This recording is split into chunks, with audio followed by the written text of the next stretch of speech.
Le dossier d'engrais subventionné par l'État retrouvé dans les magasins est ouvert.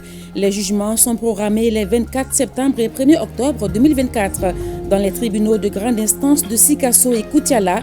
Les charges contre ces prévenus sont nombreuses. Garibou Pérou nous donne plus d'explications dans ce 20h. Le Centre de coordination et de gestion de crises et catastrophes active son mécanisme d'assistance en mode crise. Plusieurs départements se sont réunis autour du sujet. Cela fait suite aux inondations qui ont touché de nombreux ménages à travers le pays. Le vivre ensemble, encore une fois prôné par la musique. L'enfant de Kidal, le musicien Ahmed Aga Gaïdi, réaffirme son appartenance et son attachement au Mali et à ses valeurs sociétales dans un single intitulé « Ma nationalité ». Et sa diffusion dans ce 20h marque sa sortie officielle. Mercredi 7 août, fidèles téléspectateurs, bonsoir, merci de nous suivre.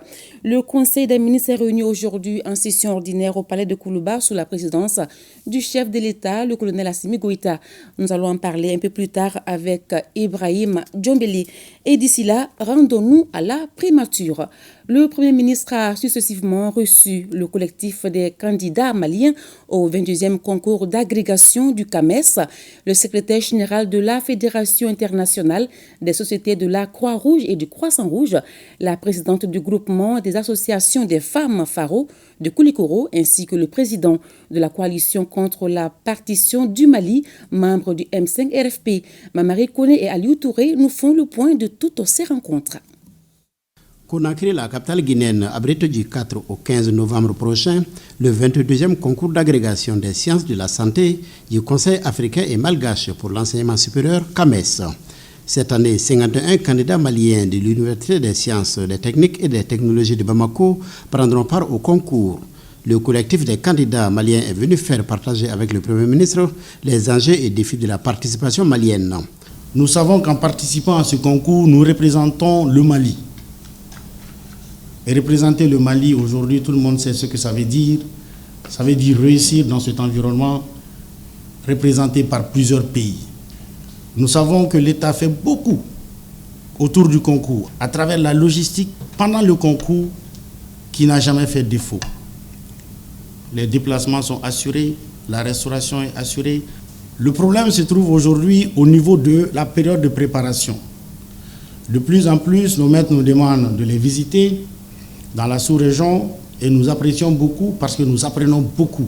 En recevant le collectif, le Premier ministre dit ne pas perdre de vue l'importance des chercheurs et professeurs dans le développement de notre pays.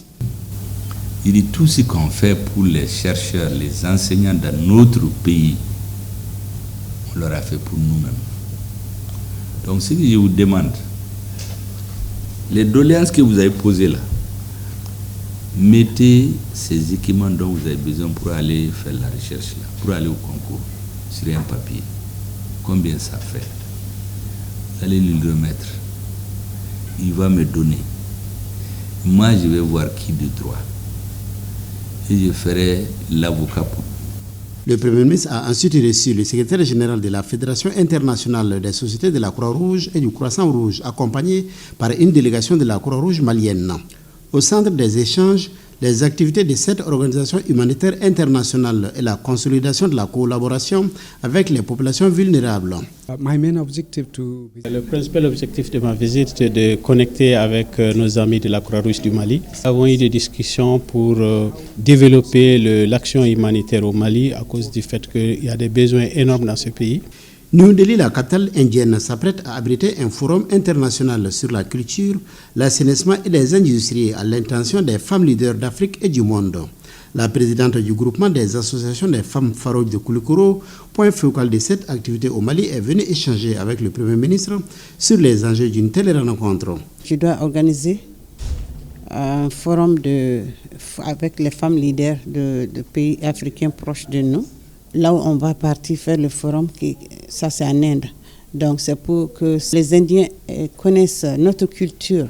Elle en a profité pour solliciter le soutien du Premier ministre pour la signature d'un accord cadre entre le Mali et l'Inde. Nous restons avec le chef du gouvernement qui a rendu hier une visite de courtoisie à son homologue de Sao Tomé et Principe en séjour au Mali. Il a également reçu en audience Dalinon Coulibaly, un ingénieur des sciences appliquées à la retraite. M. Coulibaly était venu partager certaines préoccupations avec le Premier ministre sur des sujets d'intérêt national. Reportage Mamari Kone, Aliou Touré. La nation a besoin de tous ses fils pour avancer. C'est fort de cette conviction que Dalinon Coulibaly, ingénieur des sciences appliquées spécialisé en analyse des politiques agricoles, est venu faire partager ses idées avec le Premier ministre et bénéficier de ses conseils.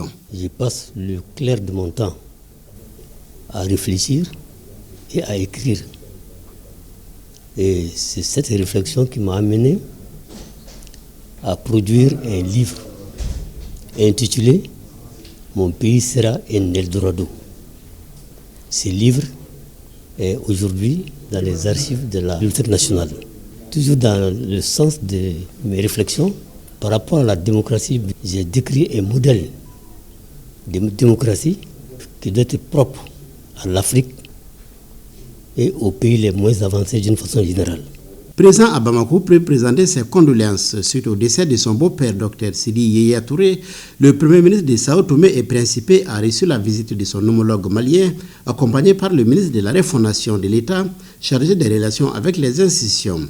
Après des entretiens avec le Premier ministre de Sao Tomé et Principe, Patrice Trovoada, Dr Choguel Kokala Maïga a présenté ses condoléances à la famille Touré. Que Dieu, l'âme du défunt, paix à son âme et beaucoup de courage, que son décès soit du ciment pour la famille et beaucoup de chance à tout le monde. Dans la famille Touré, on n'est pas surpris par cette démarche du chef du gouvernement. Et cela nous va droit au cœur. Au nom de la famille, nous vous remercions. Qu'Allah soit Allah nous donne longue et heureuse vie. Que Dieu bénisse ce pays.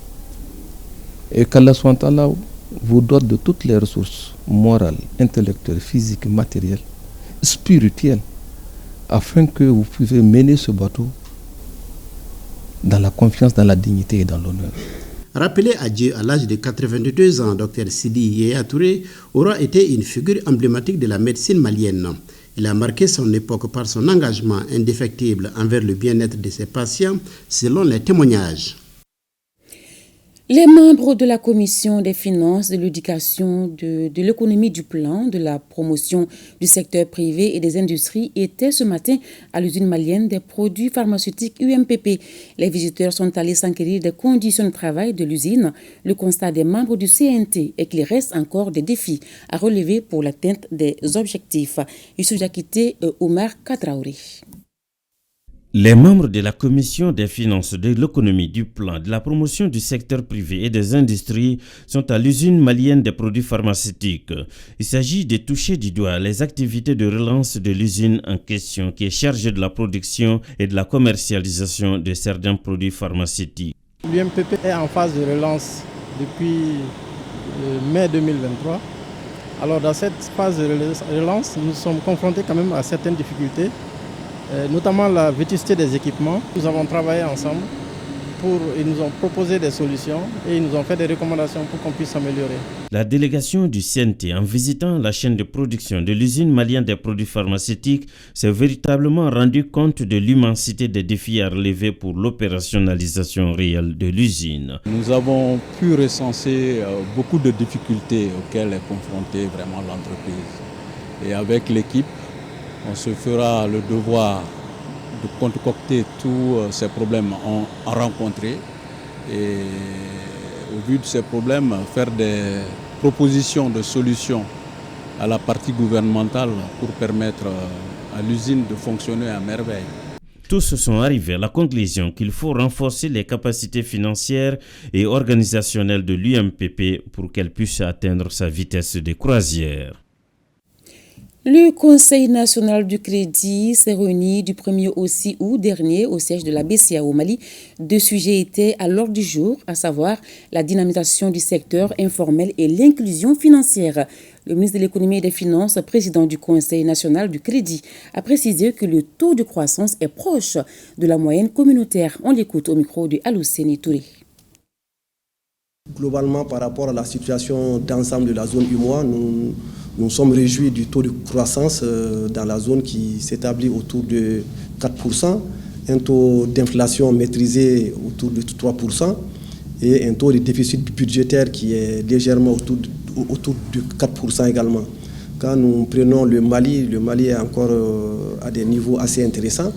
On a un taux de croissance de l'ordre de 4,7%, un taux d'inflation de 2,9% et un taux de déficit budgétaire autour donc de 3,9%, ce qui démontre aisément que, en tout cas, les agrégats économiques au Mali sont bien orientés, surtout quand nous voyons la tendance depuis 2020 à aujourd'hui. Nous sommes félicités en tout cas des tendances que nous remarquons.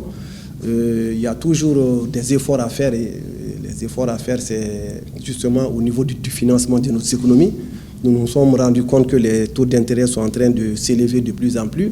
Le financement de nos économies qui est en train de s'améliorer. On a vu qu'il y a un financement global de l'économie qui augmente de 5%, mais ce qui nous paraît très insuffisant par rapport aux perspectives économiques de nos pays. Donc nous avons noté également qu'il faut que nous avons recommandé à la Banque centrale, lors de la prochaine réunion, de nous faire un point sur ces différentes questions et de voir dans quelle mesure nous pourrions améliorer donc, le financement de notre économie et pouvoir capter toutes les poches de croissance que nous avons, notamment le secteur des mines, de l'élevage, de l'agriculture et de la pêche. On en vient à cette affaire judiciaire. Dans les tribunaux de grande instance de Sikasso et Koutiala est ouvert le dossier d'engrais subventionné par l'État retrouvé dans les magasins. Suite aux dénonciations suivies d'enquêtes préliminaires, les présumés auteurs ont été mis aux arrêts et placés sous mandat de dépôt. Les charges contre ces prévenus sont nombreuses et graves, telles prévenues par le Code pénal. Les jugements sont programmés les 24 septembre et 1er octobre 2024. Garibou Pérou et Tchédé Camara ont exceptionnellement eu accès aux juridictions de Koutiala et Sikasso. Suivons ensemble ce premier épisode. Des individus détournés, reconditionnés ou substitués, falsifiés ou frélatés. L'affaire fait grand bruit à Sikasso et Koutiala, deux régions de forte production agricole. Ici et là, les faits sont souverainement appréciés par les procureurs. Les investigations ainsi menées ont permis d'interpeller les propriétaires de la boutique avec placement sous mandat de dépôt pour le détournement des subventions de l'État et surtout les spéculations illicites, également l'atteinte à la propriété intellectuelle.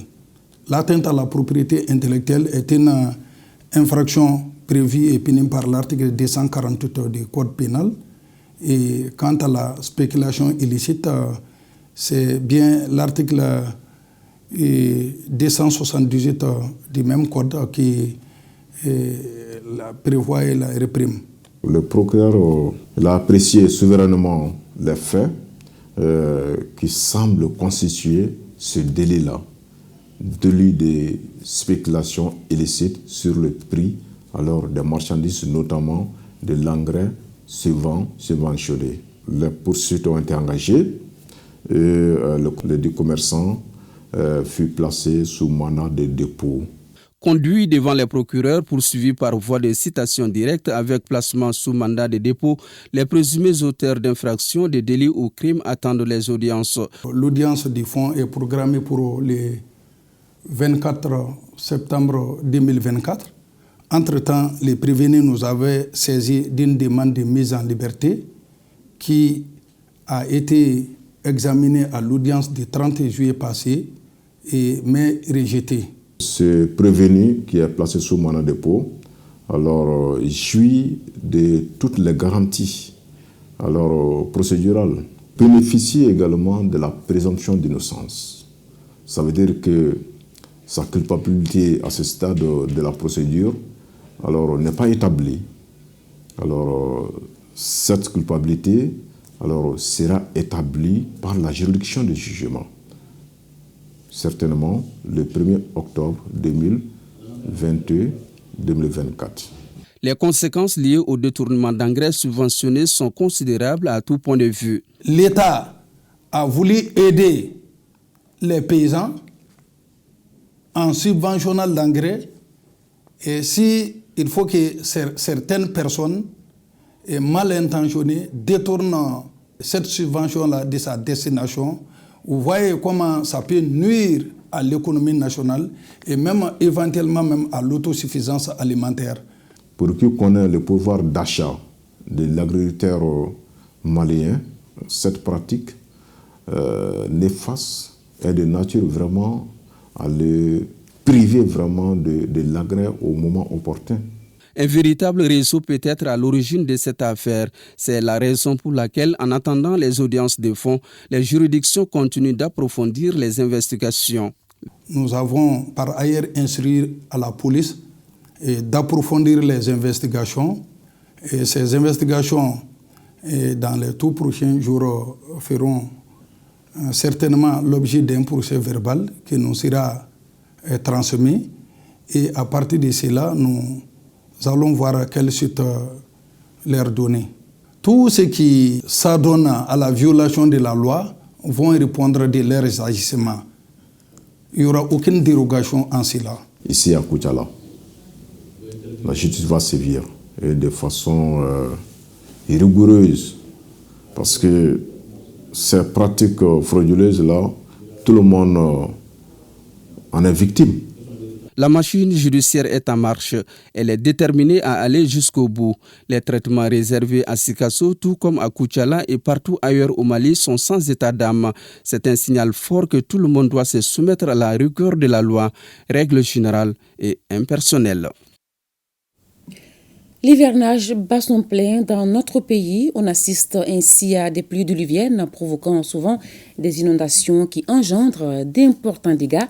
Ainsi, le Centre de coordination et de gestion des crises et catastrophes du ministère de la Sécurité et de la Protection civile active en mode crise son mécanisme d'assistance. Cet instrument de riposte réunit autour de la table différents départements pour mutualiser les efforts. Le point avec Aridju Matina. C'est une évidence, toutes les sociétés sont généralement exposées aux catastrophes naturelles, notamment les inondations, comme c'est le cas dans notre pays, surtout pendant l'hivernage. Ces situations récurrentes ne sont pas sans conséquences. À la date du 5 août, les services techniques du département ont enregistré 33 cas d'inondation survenus dans 9 régions et le district de Bamako. Ces cas d'inondation ont engendré les bilans ci-après. 2947 ménages touchés, soit au total 22 553 personnes sinistrées. Nous déplorons 8 cas de perte en vie humaine. Il urge d'agir. Cette réunion du comité interministériel de gestion des crises et catastrophes est ainsi initiée suite à l'activation en mode crise du SECOGEC, outil opérationnel du comité sur ordre du ministre de la Sécurité et de la Protection civile après avis du Premier ministre. La réunion d'aujourd'hui, c'est pour capitaliser l'ensemble des moyens investis par l'État par rapport à la gestion des inondations et la sauvegarde de la vie des personnes, des biens et de l'environnement.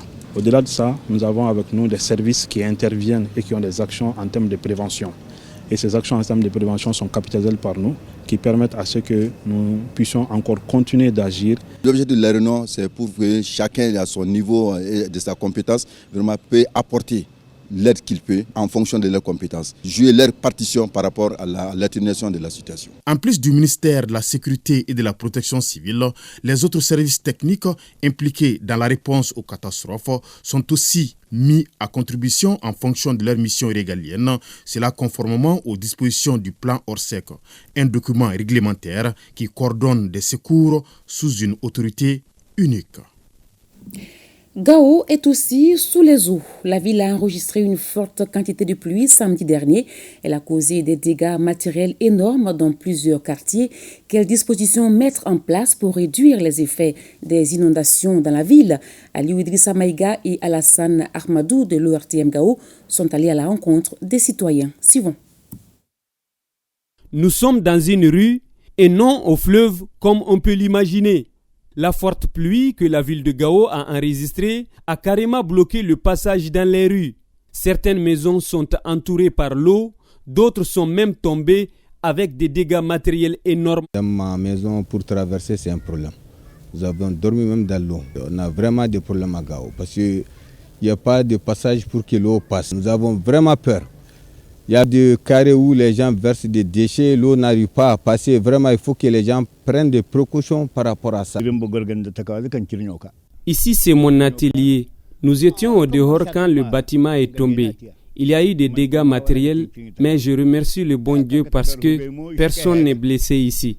Notre problème à Gao, quand il pleut, l'évacuation de l'eau vers le fleuve devient très difficile parce que tous les caniveaux sont bouchés. Au début de l'hivernage, des actions de salubrité et de curage de caniveaux ont été menées par des bonnes volontés dans les différents quartiers de Gao. Dans nos propres maisons, on fait sortir des tuyaux qui quittent dans nos latrines jusque dans la fosse.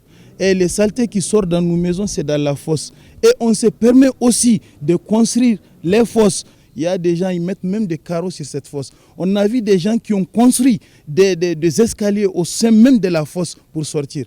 Et aujourd'hui, voici le résultat. Nous n'avons pas de grands collecteurs qui puissent évacuer l'eau hors de la ville, n'est-ce pas? Et à cela s'ajoute le mauvais comportement des citoyens. Nous devons prendre nos responsabilités, faire en sorte que ceux qui ne sont pas responsables de la chose ne puissent pas subir les conséquences. La grande pluie que la cité des Askia a enregistrée a touché toutes les parties de la ville. Nous sommes ici en plein cœur du stade Kassé Keita de Gao. L'eau a pris presque tout le stade. Des dispositions doivent être prises car l'hivernage n'a pas encore dit son dernier mot selon la météo.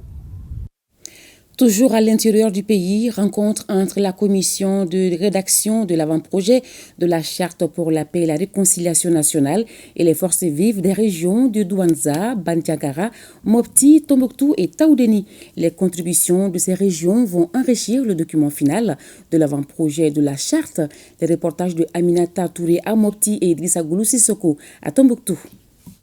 Et recueillir, partager les connaissances et expériences des forces vives des régions de Bandiagara, Douanza et Mopti pour la construction d'une paix durable, la réconciliation, la cohésion sociale et le vivre ensemble, c'est l'objet d'une mission de rédaction de l'avant-projet de la Charte pour la paix et la réconciliation nationale. Tous les segments de la société des trois régions qui ont été choisis de par leur expertise et leur expérience pour venir répondre aux questionnaires qui ont été soumis, afin d'aider la commission de rédaction a élaboré un bon avant-projet.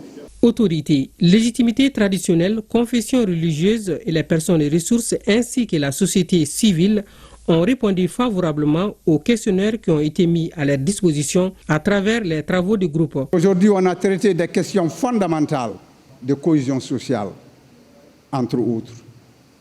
Sans cette cohésion sociale, il n'y a pas d'équilibre, il n'y aura pas de paix. Parce que sans paix, tout le reste est superflu. La symbiose des trois régions, Douanza, Bandiagara et Mopti, a montré et a mis en exergue les besoins de cohésion sociale de ces différentes communautés. Cette rencontre de la commission de rédaction de l'avant-projet de la Charte pour la paix et la réconciliation nationale avec les autorités régionales de Tombouctou et Taoudéni, société civile, a tourné autour des points essentiels du questionnaire adressé à eux. Il s'agit entre autres de la paix, de la sécurité, de la réconciliation nationale, de la cohésion sociale et du vivre ensemble. Pour faire de cette charte un instrument efficace de consolidation de la paix, du vivre ensemble et surtout de la réaffirmation de notre souveraineté, qui est un principe cher aux plus hautes autorités de notre pays. Des questions vous ont été soumises, dont le remplissage des questionnaires, le remplissage correct contribuera à nous conduire vers une charte durable pour la paix et la réconciliation nationale. Les participants ont eu des échanges fructueux avec les membres de la commission sur le contenu du questionnaire. Les questions étaient très pertinentes. On sent que tout le monde a soif de paix, tout le monde a soif de cohésion sociale, tout le monde a soif de sécurité. La commission de rédaction de l'avant-projet de la Charte pour la paix et la réconciliation nationale est chargée d'élaborer l'avant-projet de texte de la Charte devant constituer le document de référence pour toute initiative qui concourt à la paix et au vivre ensemble au Mali. Et voilà, comme annoncé, nous recevons Ibrahim Djombélé pour la lecture du communiqué du Conseil des ministres. Bonsoir Ibrahim. Bonsoir Salimata Ndao. À vous le micro. Merci, mesdames et messieurs. Bonsoir, évidemment. Le Conseil des ministres est réuni aujourd'hui en session ordinaire dans la salle de délibération au palais de Koulouba sous la présidence du chef du colonel, sous la présidence du colonel Assimi Goïta, président de la transition, chef de l'État. Après examen des points inscrits à l'ordre du jour, le Conseil a adopté un projet de texte, procédé à des nominations et entendu des communications. Au chapitre des mesures législatives et réglementaires, sur le rapport du ministre de l'Urbanisme, de l'Habitat, des Domaines, de l'Aménagement du territoire et de la population, le Conseil des ministres a adopté un projet de décret autorisant et déclarant d'utilité publique les travaux de construction de la centrale solaire photovoltaïque de 2 fois 50 MW crête à Dialakoro, commune rurale de Djakadougou, Dialakoro, cercle de Sélengué, dans la région de Bougouni. Les travaux de construction de la centrale solaire photovoltaïque de 2 fois 50 MW crête à Dialakoro empiètent sur des propriétés privées qu'il convient d'exproprier pour cause d'utilité publique, conformément aux dispositions de la loi domaniale et foncière. Le projet de décret est adopté dans ce cadre. Au chapitre des mesures individuelles, le Conseil des ministres a procédé à des nominations. La liste nominative des intéressés est disponible sur le site web du secrétaire régional du gouvernement, le www.gg-mali.ml, et dans le journal Essor. Au chapitre des communications, le ministre de l'administration territoriale et de la décentralisation a informé le Conseil des ministres de la célébration de la journée africaine de la décentralisation et du développement local et de la journée africaine de l'état civil édition 2024.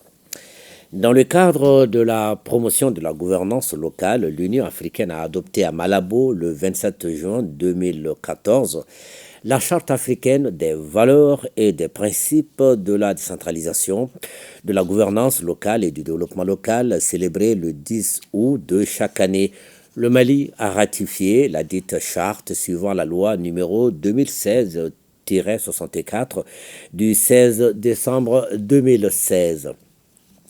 Pour l'édition 2024, le thème retenu est « Établir un système d'éducation et de formation solidaire ancré dans les réalités de l'Afrique au niveau local ». À cet effet, la journée du 10 août 2024 sera marquée par l'organisation des conférences-débats, des portes ouvertes, des mairies et conseils régionaux au public dans les capitales régionales. À Bamako, une conférence au centre de formation des collectivités territoriales regroupant les acteurs publics, la société civile et les universitaires sera organisée. La journée africaine de décentralisation est célébrée concomitamment avec la journée africaine de l'état civil, dont le thème principal de cette année est renforcer les liens entre l'enregistrement des faits d'état civil et statistiques de l'état civil et les systèmes d'identité juridique par la transition numérique au service d'une inclusion plus forte. La problématique de l'accès à la documentation civile des déplacés internes fera l'objet d'une attention particulière. Le ministre de la Justice et des Droits de l'Homme, Garde des Sceaux, a informé le Conseil des ministres de l'élection du bâtonnier de l'Ordre des avocats du Mali au poste de président du comité exécutif de l'Association des barreaux de l'Afrique de l'Ouest. L'Association des barreaux de l'Afrique de l'Ouest compte les barreaux de 15 pays de l'Afrique de l'Ouest. Elle a pour objectif la promotion de l'état de droit, l'indépendance de la justice, la défense de la liberté d'exercer de la profession d'avocat, la lutte contre la corruption du pouvoir judiciaire, le renforcement des liens professionnels entre ses membres, la promotion et la protection des droits de l'homme. Le bâtonnier de l'Ordre des avocats du Mali, maître Ousmane Bouba Traoré, a été élu à l'unanimité président du comité exécutif de l'association pour un mandat de 2 ans. Cette élection, première du genre dans l'histoire du barreau du Mali, atteste son rayonnement et sa grande crédibilité auprès des autres barreaux ouest-africains. Le ministre des Transports et des Infrastructures a informé le Conseil des ministres de la mise en place d'un système centralisé d'émissions et de suivi sécurisé des documents et de fourniture de services dans le sous-secteur du transport routier dénommé Sigui Dolo. Dans l'optique de faciliter le déplacement des personnes et de leurs biens, le gouvernement a mis en œuvre plusieurs réformes dans le but de renforcer la sécurité des documents de transport contre la contrefaçon et d'offrir un service de qualité aux usagers du service public des transports. Afin de maîtriser les statistiques sur les moyens de transport routier, de sécuriser les informations sur les propriétaires de véhicules, de moderniser et de fiabiliser le contrôle technique des automobiles, le ministère des Transports et des Infrastructures a initié un nouveau système centralisé d'émission et de suivi sécurisé des documents et de fourniture de services dans le secteur du transport routier dénommé Sigui Dolo. Le système centralisé Sigui Dolo consistera entre autres à mettre en place un système informatique performant, à délivrer des documents de transport biométriques et sécurisés, à améliorer le contrôle technique des véhicules, à adopter une nouvelle immatriculation avec la fourniture de plaques intégrant les symboles de l'État et à identifier formellement tous les propriétaires de véhicules et engins. La mise en place de ce système contribuera à l'amélioration de la sécurité publique, à la mutualisation des efforts entre plusieurs services, notamment les douanes, les impôts, le commerce, la sécurité, la défense et à la réduction de la déperdition des ressources destinées au trésor public. Le ministre de l'Enseignement supérieur et de la Recherche scientifique a informé le Conseil des ministres de la nomination de 5 maîtres de recherche en qualité de directeur de recherche. La nomination des directeurs de recherche a été proposée lors de la 16e session ordinaire de la Commission nationale d'établissement des listes d'aptitudes tenue du 14 au 28 novembre 2023. Le ministre de la Jeunesse et des Sports chargé de l'instruction civique et de la construction citoyenne a informé le Conseil des ministres de la célébration de la Journée internationale de la jeunesse le 12 août édition 2024. La Journée internationale de la jeunesse a été instituée en 1998 par la Conférence mondiale des ministres en charge de la jeunesse. La célébration de cette journée est une occasion pour les jeunes du Mali, d'Afrique et du monde entier de se faire entendre à travers leur participation effective dans la mise en œuvre des actions initiées en leur faveur. Au plan international, la journée est placée sous le thème « Le progrès à portée des clics, la jeunesse et le secteur numérique au service du développement durable ». Elle sera célébrée au plan national sous le thème « La jeunesse malienne dans la lutte contre le terrorisme à travers la digitalisation pour un Mali émergent ». Dans le cadre de la célébration de cette journée, plusieurs activités sont prévues, notamment les séances de reboisement et les échanges entre la jeunesse et les membres du gouvernement. B. De l'organisation d'un tournoi de football féminin interministériel dans le cadre de la Journée panafricaine des femmes. Dans le cadre de la célébration de la Journée panafricaine des femmes, une compétition de football féminin interministériel s'est déroulée du 6 juillet au 3 août 2024. Ce tournoi a regroupé les équipes de 19 départements ministériels et s'est déroulé sous la pelouse du stade Mamadou Konaté avec la formule à élimination directe. Le classement à la fin du tournoi est le suivant. Première place, ministère de la Jeunesse et des Sports chargé de l'instruction civique et de la construction citoyenne. Deuxième place, ministère de la Réconciliation, de la Paix et de la Cohésion nationale. Troisième place, ministère de la Défense et des anciens combattants. C. De la visite au 5e contingent du service national des jeunes en formation militaire obligatoire à Bafo, Ségou, le jeudi 1er août 2024. Une délégation du gouvernement conduite par le ministre d'État, ministre de l'administration territoriale et de la décentralisation, porte-parole du gouvernement, a rendu visite au 5e contingent du service national des jeunes en formation militaire obligatoire à Bafo. Le 5e contingent des services nationaux des jeunes a été mis en route le 19 février 2024. À la date du 1er août 2024, la situation de prise d'armes fait apparaître Un effectif présent de 796, dont 102 personnels féminins. Le programme de la visite a porté entre autres sur la revue des troupes, la visite des installations et des ateliers de formation professionnelle, les messages aux recrues. Le ministre de la Promotion de la Femme, de l'Enfant et de la Famille a informé le Conseil des ministres de l'organisation d'une formation de renforcement des capacités des candidates au concours d'entrée à l'École nationale d'administration au titre de l'année 2023 pour améliorer la représentativité des femmes au niveau des corps de la catégorie A de la fonction publique et favoriser une plus grande participation des femmes dans les instances de prise de décision. Le ministère de la Promotion de la Femme, de l'Enfant et de la Famille, en collaboration avec le ministère de l'Enseignement supérieur et de la Recherche scientifique et celui du Travail, de la Fonction publique et du dialogue social, envisage d'organiser une formation de renforcement des capacités des candidates au concours d'entrée à l'École nationale d'administration. Cette formation qui concerne l'ensemble des corps de l'École nationale d'administration a pour objectif d'assurer la bonne préparation à l'épreuve de la culture générale, aux épreuves techniques des candidates en les dotant des compétences de base dans tous les domaines. Le ministre de l'Élevage et de la Pêche a informé le Conseil des ministres de l'organisation du forum de haut niveau marquant les 10 ans de la déclaration de Nouakchott sur le pastoralisme Nouakchott plus 10. L'élevage pastoral, qui joue un rôle majeur dans les économies des pays d'Afrique de l'Ouest en général et en particulier dans les pays du Sahel, participe à la sécurité alimentaire et nutritionnelle des populations et à la lutte contre la pauvreté.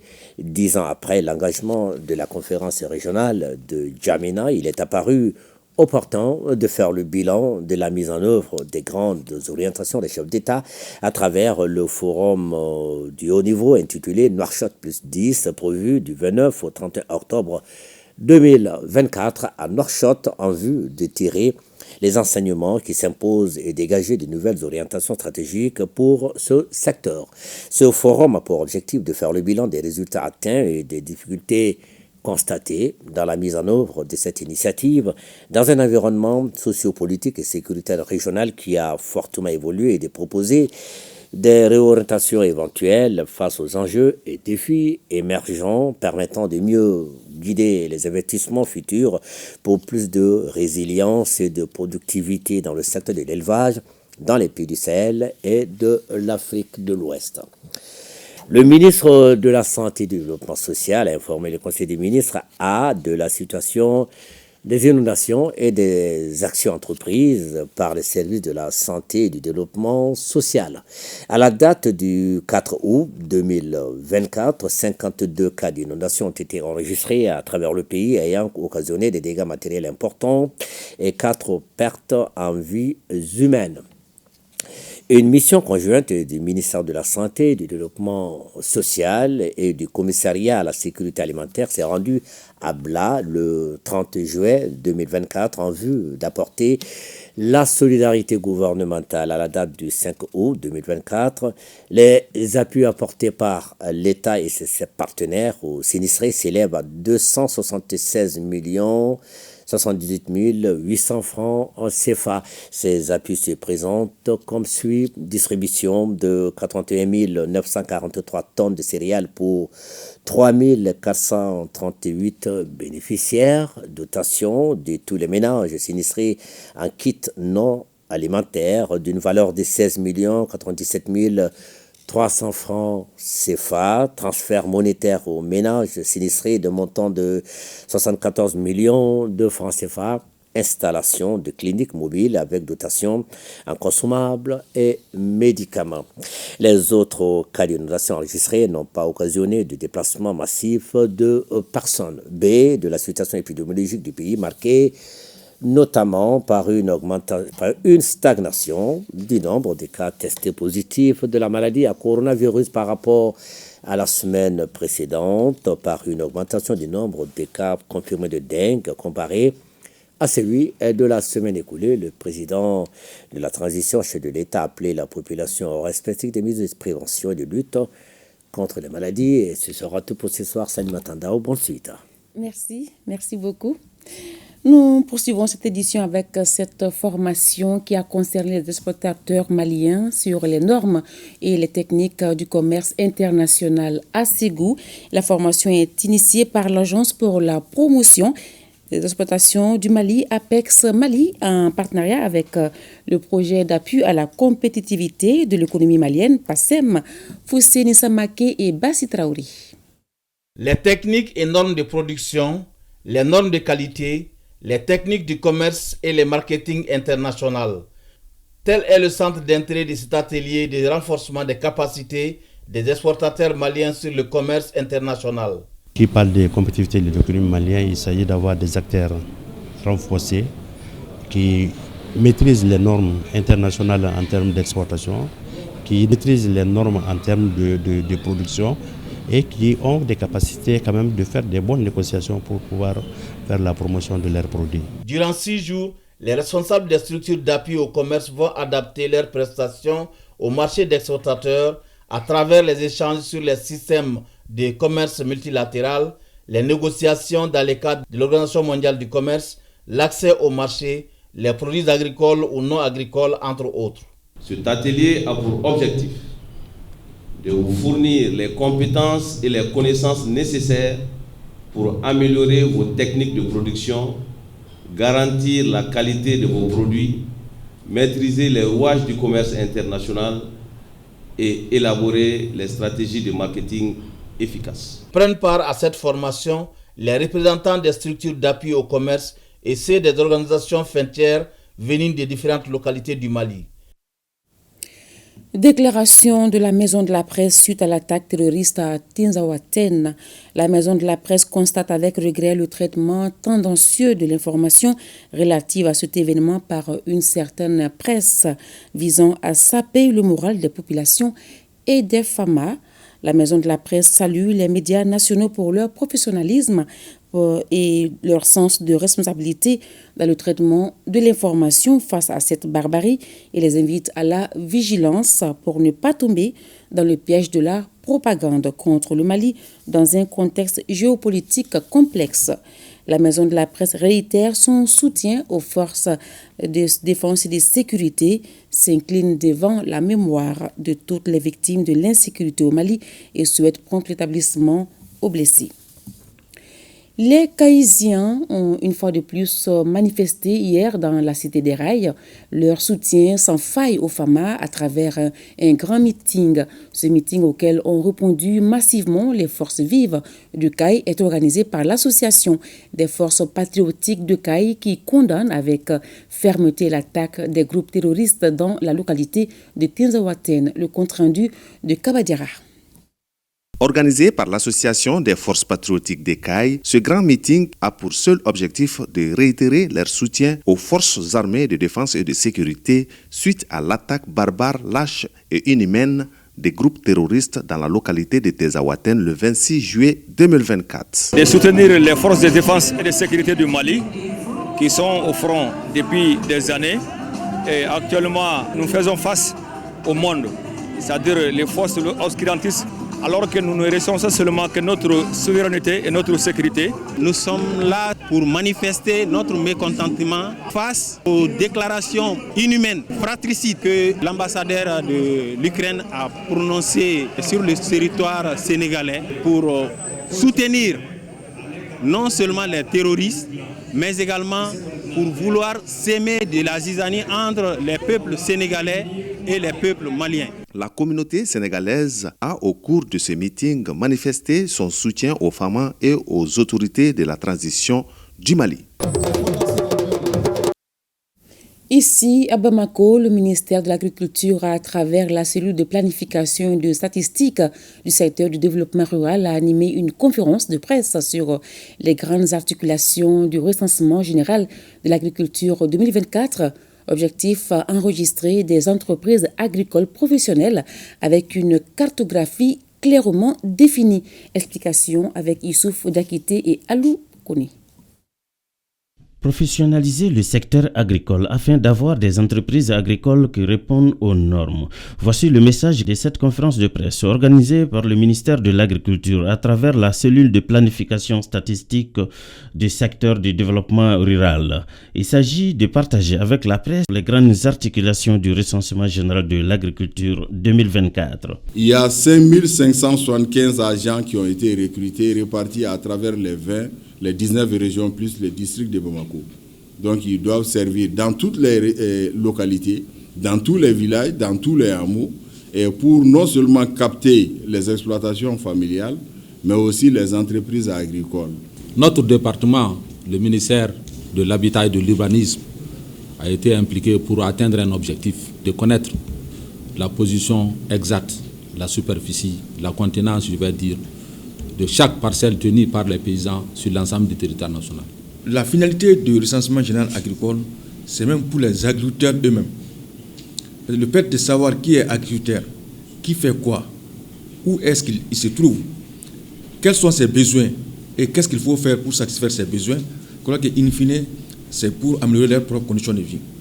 L'initiative prise par le département de l'agriculture répond parfaitement aux aspirations de l'Assemblée permanente des chambres d'agriculture du Mali, APECAM. C'est une opération qui est dynamique tout le temps de la vie de ces chambres et elle aboutit à ce que nous appelons la carte professionnelle agricole. Le secteur agricole contribue substantiellement à la croissance économique et au développement durable. Éducation. Le ministre de l'Éducation nationale a l'honneur d'informer l'ensemble de la communauté éducative que les résultats du baccalauréat session de juin 2024 seront proclamés le vendredi 9 août 2024 à partir de 10h dans les lycées, les académies d'enseignement et à travers les portails www.porteduc.ml ou www.cccemali.com. Religion. La 5e édition du camp biblique des jeunes protestants de Bamako-Kouroua s'ouvre à Kangaba pour une semaine. Ce rassemblement regroupe des jeunes chrétiens bambara et francophones. Le thème retenu est « Je suis jeune, j'utilise ma jeunesse pour servir Dieu ». L'événement est parrainé par l'église protestante de Bamako-Kouroua. Envoyé spéciaux Mohamed Sangaré, Abdelrahman Doura Traoré. Plus de 300 jeunes participent à la 5e édition du camp biblique des jeunes protestants du district de Bamako-Kouroua. Cette semaine est dédiée à l'apprentissage de la Bible ainsi qu'à la formation personnelle pour servir Dieu et la nation. Nos pasteurs, à travers la vision que le Seigneur leur a donnée, ont mis ces camps en place pour l'équipement des jeunes, pour les anciens spirituellement, pour les anciens aussi personnels, pour un développement personnel, afin qu'ils soient des hommes qui servent leur Dieu et qui servent aussi leur nation. Le thème de cette rencontre, « Je suis jeune, j'utilise ma jeunesse pour servir Dieu », s'aligne avec la politique de refondation du Mali. Et que Dieu fasse de ce camp quelque chose d'inoubliable pour vous, chers jeunes. Soyez assidus, écoutez les enseignements, prenez note. Vous êtes des jeunes, Dieu a besoin de vous, vos parents ont besoin de vous, l'Église a besoin de vous, la nation a besoin de vous. Le préfet du cercle de Kangaba a félicité les responsables de l'Église pour avoir choisi sa localité et a encouragé les jeunes à explorer d'autres thèmes pour un Mali stable. Donc j'en suis sûr et convaincu que durant ces 5 jours, les jeunes du Mali vont servir ces cadres-là pour non seulement se former, se retrouver et développer des thèmes dont le Mali a besoin aujourd'hui, dont la religion a besoin aujourd'hui. La paix, l'amour pour le prochain. Il y aura des cultes, des concours bibliques et des soirées culturelles lors de cette 5e édition du camp. De Kangaba, rendons-nous dans le nord. Les mausolées et bâtiments détruits en 2012 à Tombouctou par les islamistes sont restaurés grâce à la coopération internationale à travers l'UNESCO. Les explications avec Idrissa Goulou Sissoko. C'est en 2012 que des barbares ont saccagé des mausolées dans la ville sainte de Tombouctou. À titre de réparation, l'UNESCO, à travers le fonds au profit des victimes mis en place par la CPI, a mis en œuvre le projet de réhabilitation et valorisation des bâtiments protégés. Hier, c'était la désolation. Aujourd'hui, grâce à la volonté du bon Dieu, le gouvernement du Mali, en collaboration avec l'UNESCO et la communauté internationale, ont tout mis en œuvre pour réaliser la reconstruction parfaite de ce mausolée. Ces actions visent à répondre aux préjudices causés et soulager les communautés tout en renforçant la cohésion sociale. Ces sites appartiennent donc au patrimoine mondial universel et donc la responsabilité de sauvegarde et de réhabilitation incombe à tout le monde, mais surtout ce que représente la ville de Tombouctou et ce que la ville de Tombouctou a apporté dans la civilisation humaine en tant qu'institution donc éducative, université, où des Européens, des Asiatiques, des ressortissants du Moyen-Orient sont venus apprendre le savoir, la connaissance dans ce lieu. Par la forte résistance morale de notre peuple et la solidarité internationale, ces actions barbares ont au contraire permis de galvaniser les énergies et montrer la capacité de résilience de notre peuple. Ces actions dynamiques, précieuses et concrètes ont été rendues possibles grâce au leadership du Fonds au profit des victimes mis en place par la Cour pénale internationale pour réparer les préjudices causés par les destructions de ces biens classés. Aussi, je tiens à exprimer ma reconnaissance et ma gratitude à cette institution et à ses membres. Mes remerciements sont aussi pour l'UNESCO, chargée de la mise en œuvre de ces activités qui viennent en complément de ce qu'elle a fait déjà depuis 2012. Plantation d'arbres par les officiels, remise de motos et lampadaires ont mis fin à la cérémonie. En troisième région, une vingtaine d'animateurs, producteurs et des journalistes des cercles de Sikasso, Kadiolo, Niena et Koutiala, Kignon également, s'informent et s'outillent sur les questions liées aux droits de la santé sexuelle et de la reproduction. Le compte-rendu de Moussokoro Sérémé et Taïrou Konate. Entre déficit des connaissances ou des avantages de la planification familiale, mauvaise interprétation des concepts religieux par rapport à la planification et le poids des rumeurs, nombreux sont les facteurs qui influent sur l'utilisation et l'acceptabilité des services de santé de la reproduction et de la planification familiale par les communautés. Et c'est pour briser ce mur de méconnaissance, promouvoir les normes culturelles favorables et faciliter la compréhension des hommes de médias de la région de Sikasso sur les défis et opportunités liés à la couverture médiatique des droits en santé sexuelle et reproductive que se tient cet atelier de formation.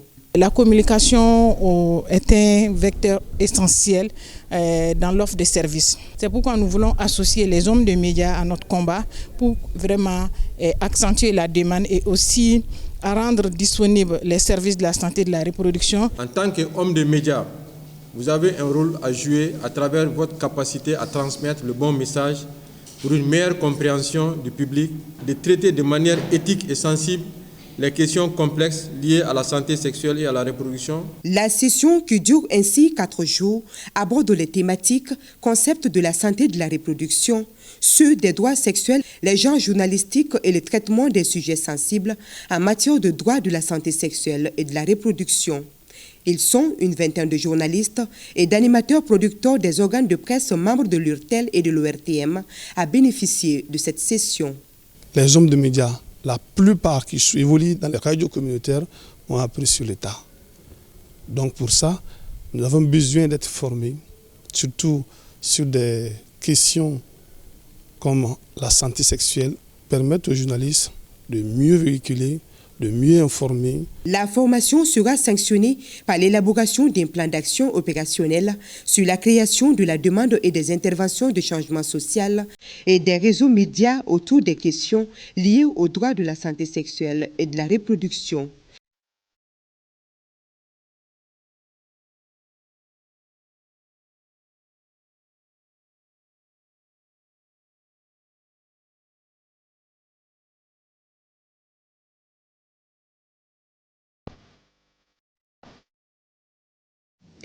Le président du Burkina Faso, le capitaine Ibrahim Traoré, a présidé hier mardi la cérémonie de montée des couleurs au palais présidentiel. À l'occasion, il a invité le personnel de la présidence du Faso à s'investir davantage et à œuvrer chacun dans son domaine pour l'avènement d'une indépendance réelle du pays. Le chef de l'État a aussi confirmé les rumeurs de tentatives de déstabilisation et rassure que la situation est sous contrôle. Le point avec Jacques Lamissa Tarpaga.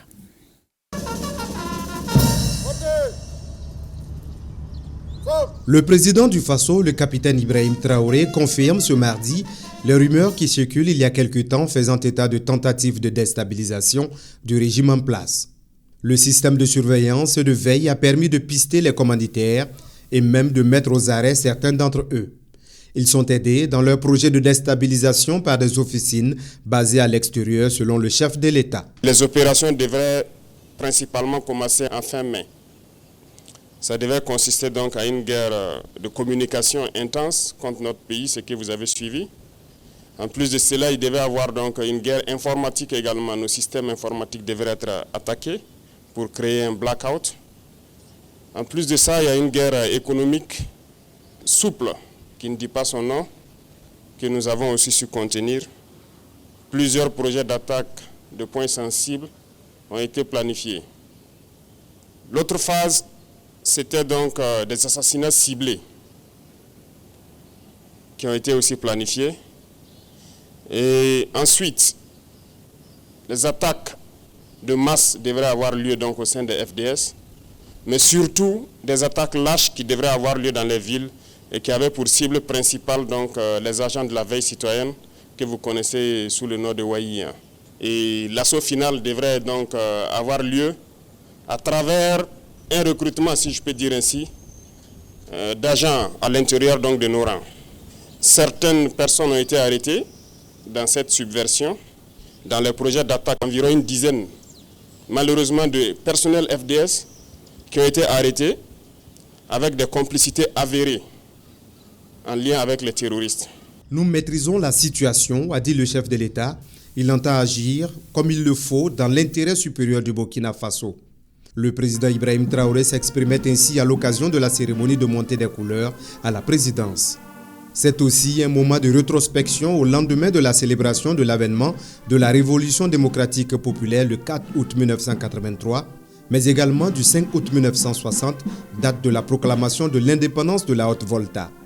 L'instant était fort à propos pour le chef de l'État d'interpeller une fois de plus la conscience des Burkinabés. Je souhaite que nous puissions travailler et faire en sorte que l'année prochaine, à cette même célébration, que nous soyons en train de consolider l'indépendance réelle que nous sommes en train de nous battre aujourd'hui pour acquérir. Que chacun s'y mette, parce que l'indépendance ne se donne pas, ça s'arrache. Et c'est cette lutte que nous sommes en train de mener actuellement. Le capitaine Ibrahim Traoré exhorte le personnel de la présidence ainsi que l'ensemble du peuple à s'engager et à travailler pour une réelle indépendance du Burkina Faso. Il souhaite que les célébrations de l'année prochaine soient celles d'un Burkina Faso libre et souverain. Et toujours au pays des hommes intègres, les ministères en charge de la défense et de l'agriculture ont procédé hier à la signature d'une convention. Cette convention ouvre la voie à des activités de production agro-pastorale et halieutique aux militaires après le service des armes. Cette initiative prend en compte les militaires à 2 ans de la retraite et ceux déjà à la retraite. Le point avec Daouda Ouattara.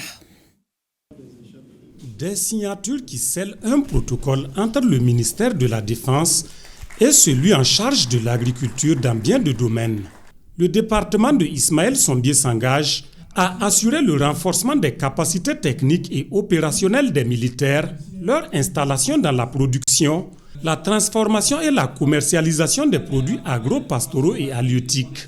Certes, ils vont arrêter pour les métiers et les services des armes, mais il a été vraiment perçu que ces personnels puissent faire autre chose à la retraite.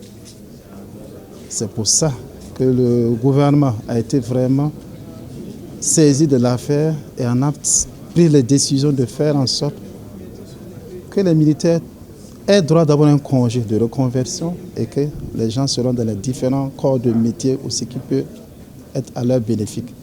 Pour sa part, le ministère de la Défense assure entre autres l'identification du personnel militaire engagé dans le processus de la reconversion et la création d'un environnement favorable à la mise en œuvre des activités. Je prends l'engagement que les forces armées, les personnels des forces armées feront en sorte pour l'application stricte pour le meilleur et le bonheur de l'ensemble de ces militaires-là qui s'engagent dans cette voie pour leur seconde carrière. D'une durée de 5 ans, cette convention est renouvelable par tacite reconduction. Le suivi et évaluation des activités est assuré par une cellule de coordination de 6 membres. Dans la mise en œuvre de la politique de reconversion au sein des forces armées nationales, plus de 1300 militaires ont déjà bénéficié de formations en agriculture et en élevage, 552 autres placés dans des entreprises civiles et 76 militaires bénéficient de congés de reconversion. Au Niger, le président du Conseil national pour la sauvegarde de la patrie, chef de l'État, le général de brigade Abdourahmane Tiani, a reçu l'artiste chanteur panafricain Eli Kamano. Son combat pour la libération des peuples africains a été au cœur de cette entrevue. Lawali Moutari et Ousmane Sani Abdou. Son engagement dans la lutte anti-impérialiste et néocolonialiste à travers ses chansons a fait de lui un chanteur reconnu et considéré dans tout l'espace ouest africain et même au-delà. Eli Kamano, artiste chanteur panafricain de nationalité guinéenne, figure aux premières loges du soutien aux autorités du Conseil national pour la sauvegarde de la patrie et au peuple nigérien dans la lutte historique et héroïque pour la reconquête de notre souveraineté jadis bafouée. Nous sommes des porte-voix de la jeunesse africaine parce que la lutte n'est pas que militaire, elle n'est pas que armée, elle est aussi culturelle. Et à tous les fronts, on doit être prêt à lutter contre l'impérialisme. C'est pourquoi nous avons décidé de venir au Niger pour une première fois il y a 10 mois, lorsqu'il était question de bombarder ce pays-là. On a dit on viendra ici pour que si les bombes doivent tomber, alors qu'elles tombent sur nous. Donc on revient et le président nous a reçus, on a parlé de toutes ces questions et on a parlé aussi justement de la continuité du combat. Je suis très satisfait parce que au-delà de l'oreille attentive qu'il a prêtée, moi aussi j'ai prêté une oreille attentive à tout ce qu'il a dit par rapport à tous les obstacles qu'ils ont aujourd'hui, les difficultés qu'ils rencontrent dans la lutte contre l'impérialisme. Parce que nous savons que l'impérialisme peut passer 20 ans, 30 ans à combattre les présidents, en tout cas, qui s'érigent en tant que défenseurs de leur peuple. On a vu Kwame Nkrumah, on a vu Thomas Sankara, on a vu Sékou Touré. Si ces gens-là sont prématurément partis, ils ont été prématurément assassinés, c'est parce qu'il n'y avait pas une dynamique comme l'AES. Et si l'Afrique ne comprend pas qu'il faut qu'elle fédère ses forces, qu'il faut qu'elle se mette ensemble pour barrer la route justement à cette dynamique tous les jours ou chaque fois qui est en train de piller l'Afrique, de bâillonner l'Afrique, franchement, on ne va pas s'en sortir. Le président m'a fait savoir qu'ils sont dans la dynamique et que le Mali est confronté aujourd'hui à ces questions de djihadistes.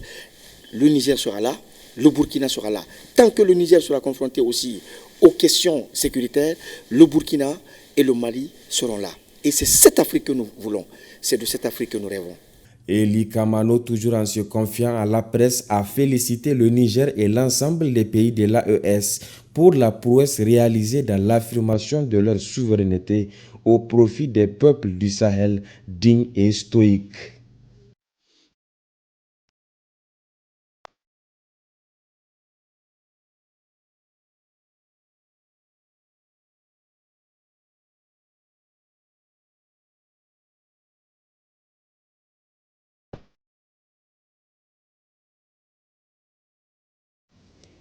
Suivons à présent cette déclaration du comité syndical cabinet et DFM du ministère de l'Artisanat, de la Culture, de l'Industrie hôtelière et du Tourisme qui décide de lever son mot d'ordre de grève. Écoutons Malé Dambélé, porte-parole du syndicat, au micro de Youssouf Diakité. Le comité syndical de la section SNEC du cabinet et de la DFM du ministère de l'Artisanat, de la Culture, de l'Industrie hôtelière et du Tourisme.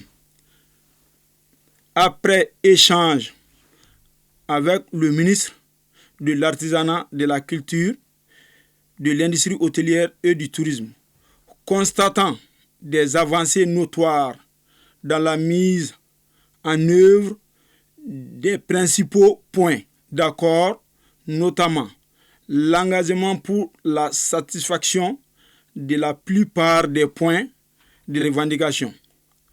Décider en toute responsabilité de la levée avec effet immédiat du mot d'ordre de grève de 72 heures, enclenché le mardi 6 août 2024.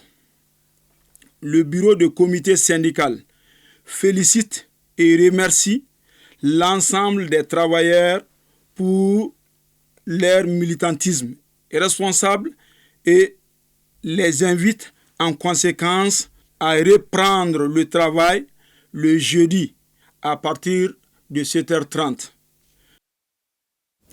Je l'annonçais dans le sommaire, le musicien Ahmed Aga Kaidi de Kidal entre en studio pour réaffirmer son appartenance et son attachement au Mali et à ses valeurs sociétales. La nouvelle composition de l'artiste est une invite au vivre ensemble dans un Mali pluriel. Le nouveau single qui sort officiellement à partir du présent reportage sur l'ORTM s'intitule « Ma nationalité ». Cheikh Oumar Sangaré et Mariam Koulibaly.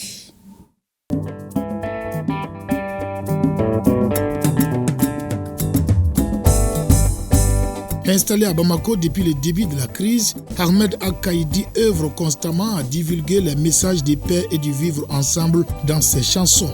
Ma nationalité, c'est l'intitulé du nouveau single de l'auteur, compositeur et non moins chef de l'orchestre régional Amanar de Kidal.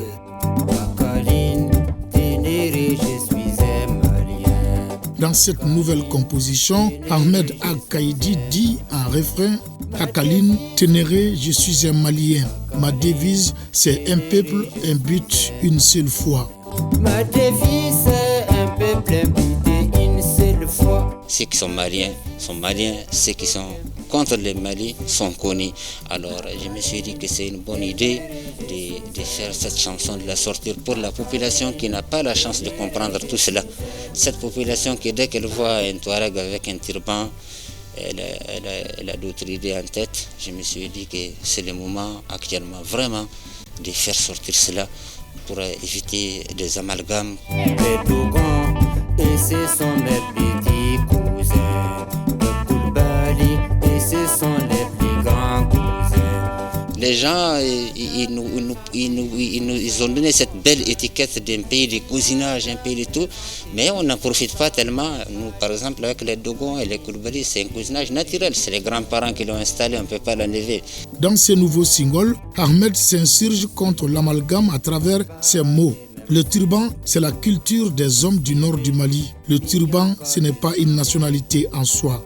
Le turban, ce n'est pas une nationalité.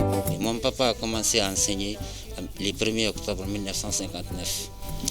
Je ne peux pas trahir les Mali. Et c'est juste un exemple parmi tant d'autres. Il y a beaucoup d'enfants de Goumiers et de ceux qui sont vraiment des Maliens. Donc, voilà, c'est pourquoi j'ai enlevé cette chanson pour vraiment déclarer ce qui est le fond de mon cœur. Akaline, Ténéré, je suis un Malien. Ma devise, c'est un peuple invité une seule fois. Moi, je lance un petit SOS pour des gens qui peuvent nous aider à vraiment faire les clips maintenant pour finir le travail. Parce que là, à l'audio, les clips n'est pas terminé, le travail n'est pas terminé. J'aurais vraiment besoin de faire un clip de ça, avec tout, qui accompagne toutes les belles paroles qui sont dans cette chanson.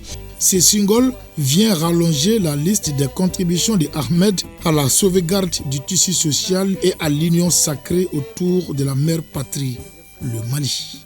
Les champs fleurissent d'espérance, les cœurs vibrent de confiance. Voilà une belle chanson, Ma nationalité, signée Ahmed Aga Kaidi. Point final à cette édition. Les infos continuent sur www.ortm.ml. Merci de votre fidélité. Au revoir.